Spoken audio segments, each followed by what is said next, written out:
Պարոն Խաչատրյան, բարև ձեզ, քանի որ առիթ հանձեռնվել հանդիպել ենք տեղեկությունները ճիշտ են, որ Կիրակի Փաշինյանը գնալու է ազատագրի վեհարանը, այսպես կոչված ազատագրման պլանը իրագործի։ Նախատեսված է պատարակ անցկացնել Կիրակի Փաշինյանի գլխավորությամբ Մայրաթոռում։ Դուք չեք խոսում, պարոն Խաչատրյան։ Իսկ պատարակի գնացիք Կիրակի, թե որ Փաշինյանը չգնաց, էլ չգնացիք։ Ահա, այս Կիրակի։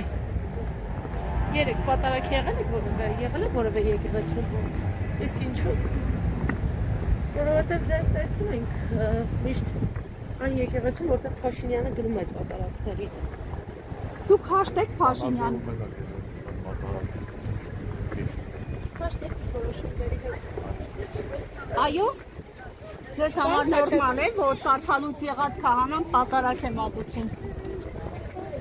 Կարդալուց եղածը չի կարող կարդալուց անել։ Բայց ո՞նց կարող է կարդալուց անել չի կարող, պարոն Խաչատրյան։ Ինչպես է, պարոն Խաչատրյան։ Ես էլ նույն պատասխան։ Պարոն Խաչատրյան, Մայրաթոռի դռներին ոտքերով հարվածել, ձեռքերով հարվածել ընդունելի է։ Եկեղեցու նման պահվածքը ձեր աջակիցները, այն մարդիկ, Ես նման բան չեմ տեսել։ Իսկ ինչ եք տեսել։ Այն